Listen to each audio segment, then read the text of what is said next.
This wasn't a bad scheme. It wasn't rookie growing pains, and it definitely wasn't about patience.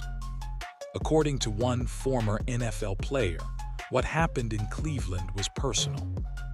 When Houshmandzadeh spoke up, he didn't offer a hot take. He dropped an accusation that instantly reframed the entire Browns season. In his words, the issue between Kevin Stefanski and Shedeur Sanders had nothing to do with football decisions. It had everything to do with belief, or the lack of it. Shedeur wasn't struggling to earn trust. TJ claims the trust was never there to begin with. Think about that for a second. A young quarterback goes through OTAs, rookie minicamp, training camp, learns the system, shows up every day. And yet, when the quarterback room is unstable and the offense is searching for answers, he's still locked out of real opportunity. Not eased in, not evaluated, just sidelined. TJ didn't hedge. He didn't soften it. He said the quiet part out loud. Stefanski never wanted Shedeur on the field, not even when the situation demanded it. And once you hear that, everything else suddenly clicks. The limited reps, the awkward press conferences, the refusal to pivot even as the season unraveled. This wasn't competition. It was a dead end. And here, why this matters now. Stefanski is gone.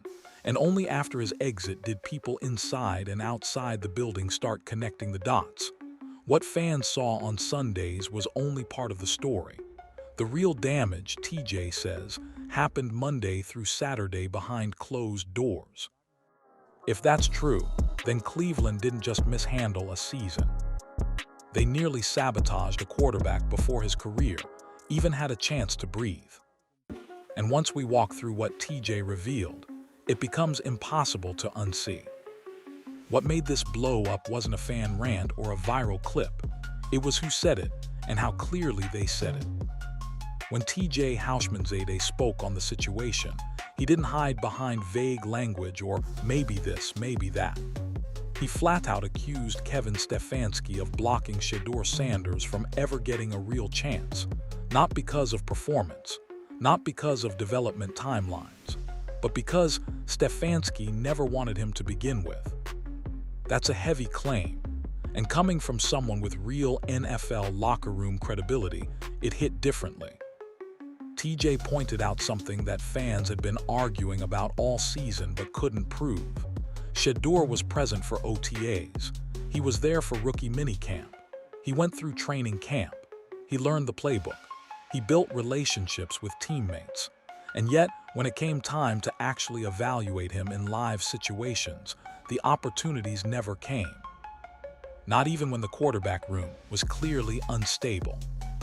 TJ's issue wasn't that Shedeur wasn't named the starter. It was that he wasn't even considered. One rep with the first team, throwing in broken situations, late-game chaos instead of structured drives. That's not evaluation, that's exposure. And here's the part that made the accusation feel even more serious. TJ said this wasn't subtle. People inside the building noticed it. Players felt it. The pattern was obvious enough that it became a topic behind closed doors. When teammates can tell a quarterback has been written off, confidence doesn't just drop for that player, it ripples through the locker room. According to TJ, Stefanski's refusal to pivot had nothing to do with protecting a rookie. It was about control, about sticking to a decision even as evidence mounted that the situation wasn't working. That's when football logic stops making sense. Because in the NFL, if something isn't working, you test alternatives. You gather information. You adjust. What TJ described was the opposite, an intentional avoidance of information. And once you accept that possibility, everything changes. The press conferences don't sound cautious anymore. They sound dismissive. The lack of reps doesn't look conservative. It looks deliberate. This wasn't about whether Shedeur was ready. It was about the fact that, according to TJ, he was never allowed to be. And once that idea takes hold, the rest of the season starts to look a lot less confusing and a lot more troubling. If you only watch the games, you missed the real story. According to Houshmandzadeh, the damage wasn't happening on Sundays. It was happening Monday through Saturday, in practice, meetings, and quiet decisions no camera ever caught. That's where the pattern formed. By all accounts, Shedeur Sanders did everything a young quarterback is supposed to do. He showed up early, learned the system, took coaching, built chemistry where he could. This wasn't a player skipping steps or freelancing. He was trying to earn trust the right way. But the opportunities never matched the effort.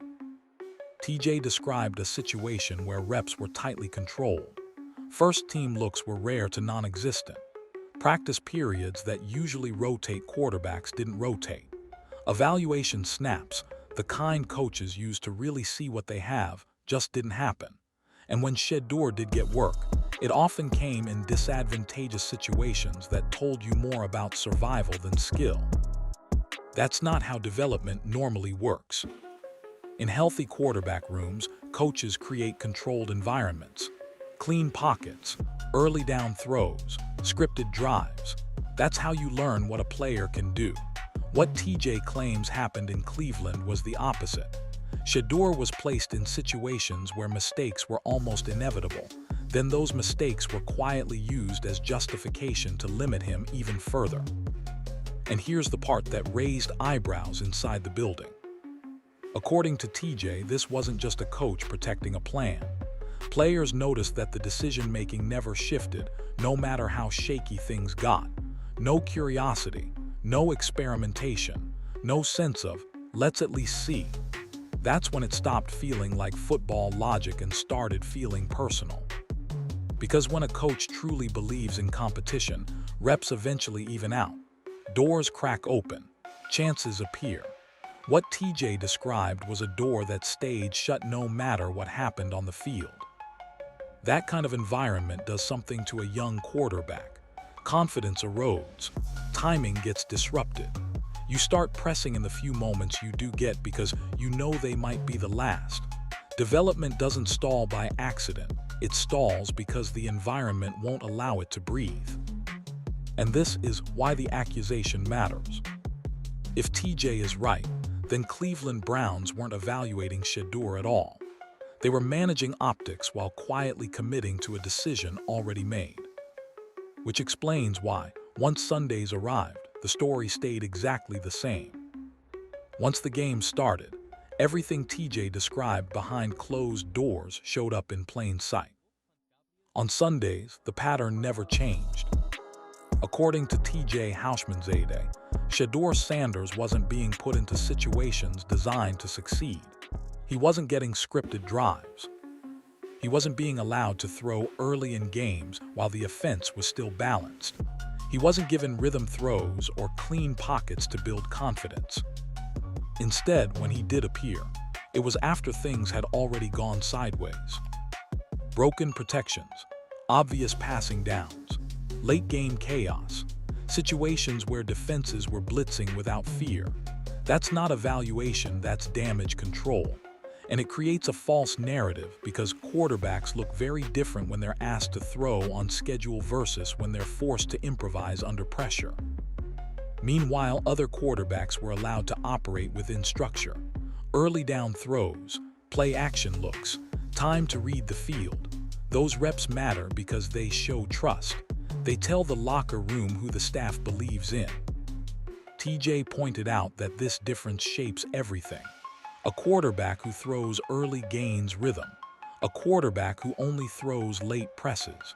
Mistakes become magnified not because of ability but because of circumstance. And once that cycle starts, it's hard to break. What made it worse was the context. The Browns weren't stable at quarterback. The offense was inconsistent. Fans were calling for answers. In moments like that, coaches usually explore every option. They test talent, they look for sparks, they adjust. But according to TJ, Kevin Stefanski never wavered. That refusal to pivot is what raised red flags. This wasn't about patience or protecting a rookie from bad tape. If that were the case, you'd see gradual increases in responsibility. Instead, the usage stayed rigid. predictable, almost intentional, and players notice when logic stops matching reality. TJ made it clear that once you understand this lens, the game stopped being confusing, the offense stalling, the lack of urgency to try something new, the vague explanations afterward. It all lines up. Because if a coach has already decided who won't be the quarterback, the game plan reflects that decision long before kickoff. And that's why Sundays mattered so much. They weren't isolated failures, they were confirmation. Confirmation that whatever happened behind closed doors wasn't temporary, it was policy. And once fans started noticing the same patterns week after week, the pressure didn't just build on the quarterback room. It started closing in on the coach making the decisions. If there was any doubt left about what was happening, it disappeared the moment Kevin Stefanski stepped in front of a microphone. Because coaches can hide a lot with play calling, they can hide even more with practice schedules. But press conferences, that's where patterns leak. Week after week, Stefanski was asked the same basic question in different forms. Why not give Shedeur Sanders a real look? And every time the answer sounded polished but empty. Vague language, non-answers, deflection. Phrases like "that's not in my control" or "we're focused on where we are right now." Nothing concrete, nothing football specific. Most telling of all, he rarely said Shedeur's name. According to Houshmandzadeh, that detail wasn't accidental. Avoiding a player's name sends a message, especially inside a locker room. It signals distance, disinterest, a quiet decision that doesn't need to be explained because, in the coach's mind, it's already settled. And players pick up on that faster than fans ever will. When a head coach talks openly about one quarterback's development but dances around another's existence, it erodes belief, not just in the quarterback being ignored, but in the fairness of the process. That's when trust starts to crack. There were moments that made it even harder to defend. Situations where Shedeur approached the sideline, clearly competitive, clearly wanting another shot. Stefanski's responses were brief, closed off, almost dismissive. No encouragement, no public backing, just quiet separation. That body language matters. TJ didn't frame this as a coach protecting a plan. He framed it as a coach protecting a decision, one that had already been made, regardless of what happened on the field. And once a coach operates that way, everything else becomes theater. Development becomes an excuse. Timing becomes a shield. Where evaluating becomes a phrase with no substance behind it. Fans could feel it. Media started noticing the inconsistencies. And inside the building, according to TJ, players understood exactly what was going on. When a head coach won't publicly acknowledge a quarterback, it's not a mystery, it's a message. And that message wasn't just received by Shedeur. It was received by the entire team. Because when leadership stops communicating honestly, confusion fills the gap. Questions turn into doubts. Doubts turn into frustration. And frustration, unchecked, starts to rot a culture from the inside. By the time the season reached its breaking point, Stefanski's words had already done as much damage as his decisions. And that's when the situation stopped being about one quarterback and started becoming about the coach himself. By the time the criticism went public, the locker room already knew. According to Houshmandzadeh, the situation with Shedeur Sanders wasn't just visible to coaches and executives. Players felt it every day. And that's when things get dangerous, because locker rooms run on trust long before they run on talent. Quarterbacks aren't just another position. They're the emotional center of the team. When players sense that a quarterback has been written off for reasons that don't line up with performance, it creates tension. Not loud arguments, quiet confusion, side conversations, questions no one wants to ask out loud. TJ made it clear this wasn't about teammates demanding Shedeur start. It was about fairness. Players want to believe the best man plays, that reps are earned, that competition is real. Once that belief cracks, everything else starts to wobble. And this wasn't subtle. According to TJ, players noticed the lack of opportunity. They noticed how reps were distributed. They noticed how situations were structured. They noticed how Kevin Stefanski spoke and didn't speak about certain players. When patterns repeat, athletes don't need explanations. They read the room. That's when frustration sets in. Because if a young quarterback can't even compete when the position is unstable, what does that say about accountability elsewhere? If decisions feel predetermined, effort starts to feel optional. Buy-in fades, and when buy-in fades, performance follows. TJ didn't describe a locker room revolt. He described something quieter and more damaging: disbelief. Veterans scratching their heads. Younger players wondering how development really works. A sense that something was off, even if no one wanted to say it directly. And that matters more than fans realize. Teams don't collapse because of one bad call. They collapse when players stop trusting the process, when leadership sends mixed signals, when words don't match actions. According to TJ, that disconnect became impossible to ignore as the season wore on. This is why the situation escalated beyond Shedeur. The quarterback room had no identity. The offense had no direction, and players could feel the tension between what was being said publicly and what was happening privately. That's when confidence doesn't just drop for one player, it drains from the group. By the time ownership stepped back and evaluated the season, the wins and losses were only part of the equation. Culture matters, development matters, trust matters. And according to TJ, once the locker room starts questioning whether decisions are personal instead of professional, the countdown on a head coach gets very short. That's when this stopped being a quarterback controversy. It became a leadership problem. When the Cleveland Browns finally decided to move on from Kevin Stefanski, it wasn't because of one bad game or a single blown season. According to Houshmandzadeh, the decision had been building quietly for months, and the situation with Shedeur Sanders was a major piece of it.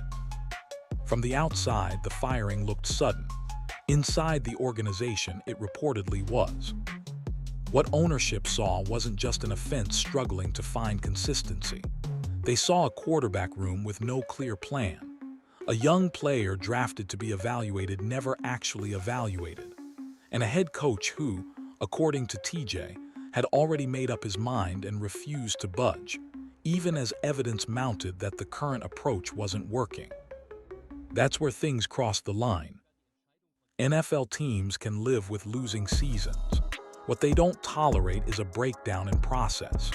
When development stalls, communication breaks down and players start feeling decisions are personal instead of professional. Ownership pays attention. TJ's claim is that this exact dynamic had taken root in Cleveland. The Browns weren't just losing games, they were losing direction. The quarterback position is the most valuable asset in football. If a head coach isn't actively exploring every viable option, especially when the position is unstable, that raises serious questions. According to TJ, Stefanski's refusal to even test Shedeur wasn't viewed internally as patience. It was viewed as stubbornness. And stubbornness is expensive, because it doesn't just affect one player. It affects roster decisions, draft evaluations, future planning. If a young quarterback's development is stalled or damaged, the organization pays for that mistake for years. Ownership understands that. And once doubt creeps in about whether a coach can objectively develop talent, trust erodes fast. TJ made it clear this wasn't a hindsight take. He had been calling this out during the season, before the firing. That matters. It suggests the concerns weren't invented after the fact. They were ignored until they couldn't be anymore. By the time the Browns made the call, the decision wasn't about Shedeur alone. It was about leadership, about whether Stefanski still had the locker room, about whether players believed in the process, and about whether the organization could afford to let personal bias perceived or real, shape football decisions. In the NFL, coaches are hired to solve problems, not create new ones. According to TJ, once the Browns realized the quarterback issue wasn't being managed objectively, the outcome was inevitable. Stefanski didn't lose his job because he benched Shedeur. He lost it because, in the eyes of the organization, he stopped evaluating and started deciding. And once that happens, the clock runs out fast. By the time Kevin Stefanski was gone, the damage to Shedeur Sanders had already been done. And that's the part that doesn't show up in box scores. Quarterbacks don't develop in isolation. They develop through reps, trust, and consistent messaging. According to Houshmandzadeh, Shedeur never had any of that. Instead, he lived in limbo, practicing without clarity, competing without a real competition, preparing every week without knowing if preparation even mattered. That kind of environment quietly eats at a player. Confidence doesn't vanish overnight. It erodes. A missed throw here, a forced decision there. Pressing in the few moments you're allowed to play because you know the margin for error is zero. When a quarterback knows one mistake could send him back to silence, he stops playing free. He starts playing tight. And tight quarterbacks don't look like themselves. TJ didn't say Shedeur was perfect. He said he was never given the conditions young quarterbacks need to succeed. Clean reps, early throws, structure. Instead, he was asked to operate in chaos and then judged for not creating magic. That's not development, that's survival.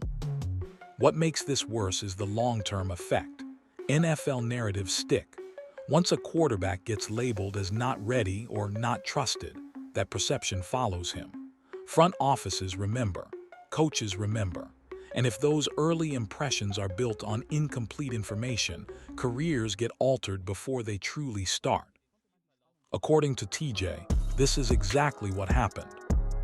Shedeur's name became associated with uncertainty, not because of a fair evaluation, but because he was never allowed to show consistency.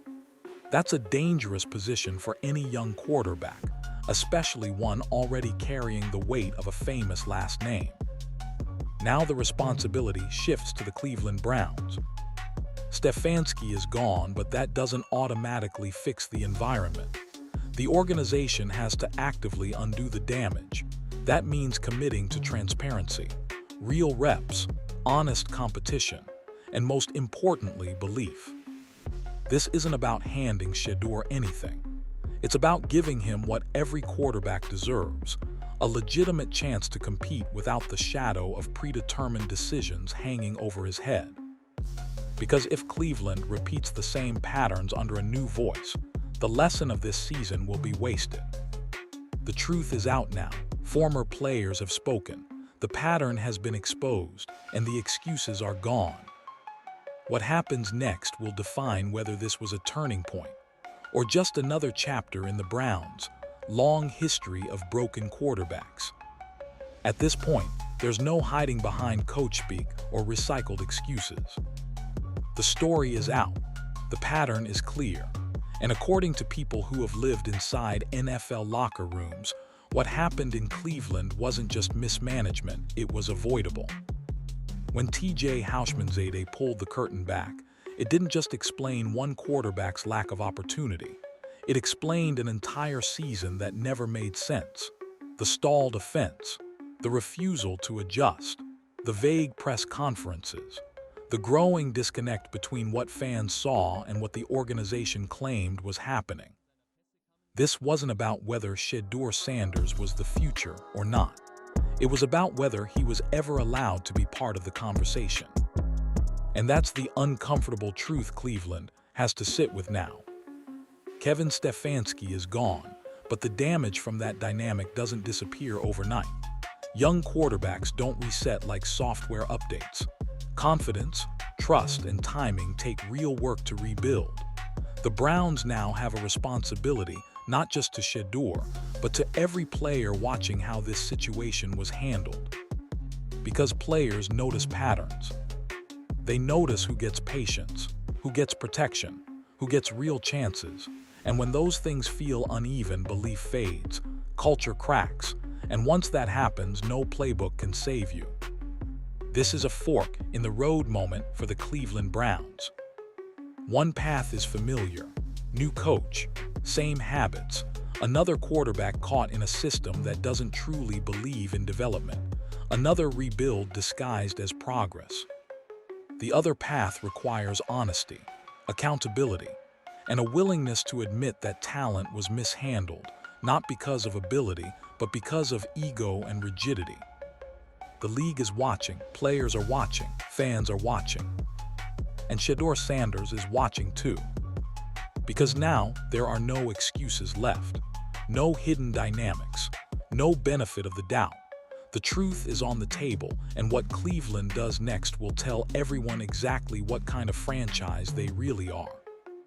Was this a lesson learned, or just another name added to the list of quarterbacks the Browns failed before they ever got a fair shot? That answer is coming soon.